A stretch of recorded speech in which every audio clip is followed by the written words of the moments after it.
Good afternoon. In this video, we're going to go over this week's options watch list.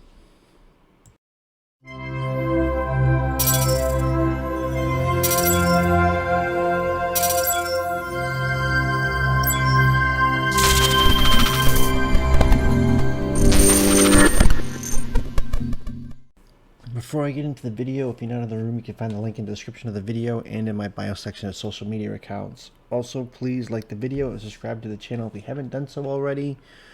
With that said, let me just take a look at the economic calendar for the week. It is a short week. Obviously, today we have off. Today is Monday, Martin Luther King Day. Let's see. Just making sure we don't have any Powell or anything this week. And I don't see anything. Yeah, but we have FOMC next week. So what I'm thinking is, well, first of all, now I'm looking at the put to call ratio, and it's very, very high. So we're probably going to end up seeing a short squeeze on tomorrow, Tuesday. So, but I'll get SPY up first. Make sure I get everything working. Yeah, SPY.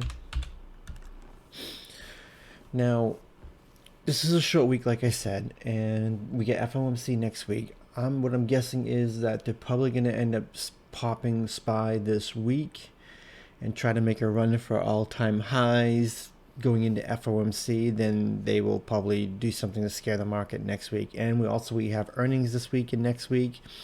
So I would imagine the market will probably be bullish, or kind of anticipating a good round of earnings and be kind of go up. But I think with the put to call ratio, we're going to have a short squeeze either tomorrow or Wednesday. So definitely watch SPY over Friday's high of 466.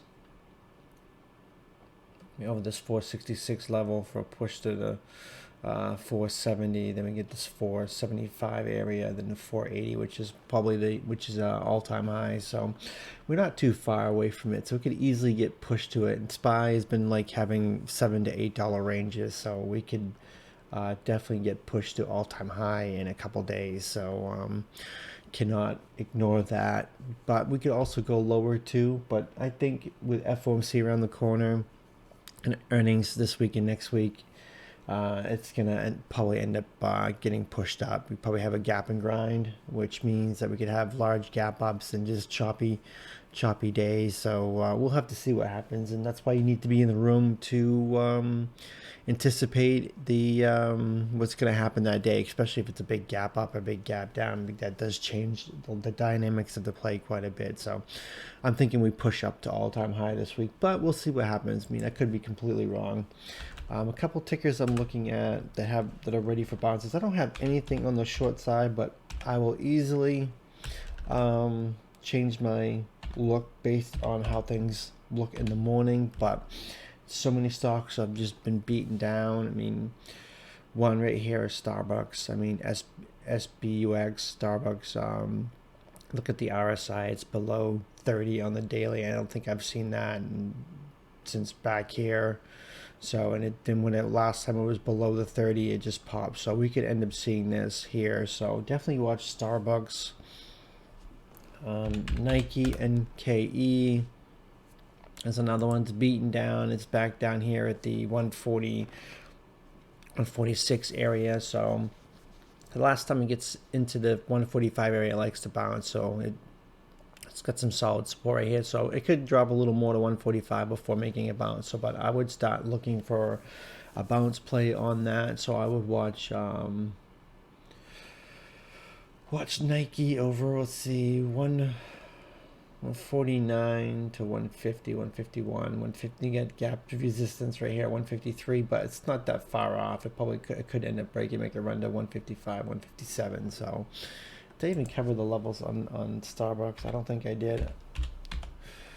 No, I didn't. So yeah, I would watch it over Friday's highs on Starbucks, over 100, 101 for a push to 103, 104. Basically every whole dollar on Starbucks. It doesn't really have that much of a range on it. It moves a couple dollars. So could easily, the RCT trend line right here is at 105, 106. So you could, on the hourly, and on the daily it's at 109. So you could get pushed to 109. So yeah, I'd watch it over the 10 101 area for a push to 103, 105, and 106.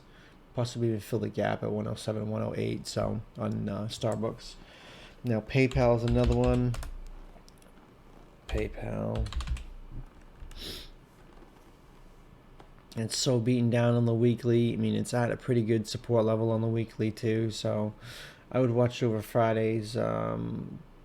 This high right here of 179 for push to 180. It does like to stall out in the 194 area. So yeah, if it gets over this 179 area to 180, probably can get pushed up to the 186, 188, 190 area. And that's when it starts running into trouble, the 190 to 194. It kind of stalls out right around 192, 194. So most likely it'll probably end up happening again. So that's what I'll be looking for on PayPal. Next one is Roku. Roku, same thing. And earnings is coming up on a lot of these plays, and Roku is just so beaten down, and I keep saying, keep watching, and keep saying we're gonna have a $20-$30 day, and it's gonna have one of those monster days when no one expects it. And it had Netflix earnings, Netflix news on Friday, and that popped on Roku. Roku put in a nice little bottom doji right here, so we'll have to see if that's actually the bottom on Roku and it can actually get pushed. Yeah, this thing can make a nice $30-$40 run very, very, very fast. So I'd watch it over 170 for push to 180, 190, then 200 would probably be a pretty big area. And if it does manage to get over 200, 210, 220, and 230, so Roku, I really think Roku is ready to make it play. And next one is Costco, and Costco is one that just never used to go down. It just kept going up and up, and have these sharp little drops right here to the RCT trend line, and it bounced, and it went through this time. And it's got room on the weekly to go down to the 473, 474 area on the weekly, but it could definitely see it bounce in this area right around the 500. So 500 is a big level. It did make it down to 501.86. So I'd watch it over 504 for push to 510, 520, even up to the 530 level. So Costco, I don't think it's going to stay down very long. Anytime it does, it gets quickly bought up and just keeps going. Costco's a stock that doesn't care what SPY's doing. SPY could get smashed, and Costco could keep going up. So Home Depot is another one.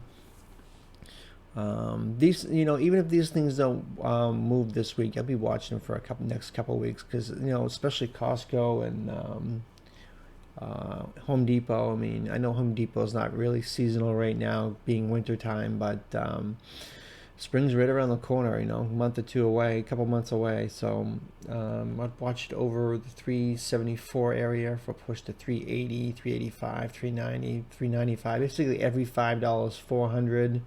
405, 410, 415. So we could end up seeing this kind of a move. I can't imagine. I can't remember the last time I've seen almost the full body outside the Kellner channel on the daily. I mean, nothing here on the daily for the last 6 months, a year. But yeah, it's fully out right here. Yeah, the last time it probably was back over here. What is this? Yeah, so probably back over here on the weekly. That's the last time it was out of the Kellner channel, and it just quickly rebounded. That was the COVID crash. So definitely watch this. Like I said, over 374, 375 for push to the 360, 380, 385, 390, 400, 495. So 395. Lulu is another one. The only problem with Lululemon is that the option chains, I have nasty spreads, but we'll have to look at it to see what it looks like. And it gets down to this 317 level, 315 level, and likes to bounce. It did right here, quickly bounced. Now it's quickly back down to the 320 area. It can get a little lower to the 315, even 300, but I'd start watching it for a bounce. I mean, this thing was just almost $500 about a couple months ago. So this thing is really beaten down, and spring's gonna be here pretty soon, and So I'd watch it over 330 for push to 335, 340, 350, basically every $5, and you get 355, 360 on Lululemon. So, and the last one is already covered SPY. What I thought was going to happen with SPY. Now, like I said, if SPY doesn't go to all-time highs, I'd be very surprised. The last one's Nvidia. Nvidia, it had a little drop right here. It held the middle Keller channel on the weekly, so that I like to see. So we'll have to see if we can actually get above this area of 272 for push to basically every $5, 275, 280, 285, 290, 295, and Netflix could end up having a nice little move. But yeah, it's got some gaps down here. So down in the 235 area, it's going to get a gap. But I might not go that low, but the RCT trend line on the weekly is at 238, 239. So I definitely could get down here and fill the gap, or get close to a gap support, at least 240 area. And so that, yeah, if it does get to the 240, that'd be definitely an area to start really looking. But you can start looking now and see if it does end up having a nice little bounce right here. So yeah, it's going to be a short week, like I said earlier, and the volume could be light. We'll have to see what happens, but next week's going to be the week that's going to end up being really, really crazy and probably very volatile with FOMC and stuff like that. So that's going to do it for the watch list, and I hope to see you in the room. Thank you for watching.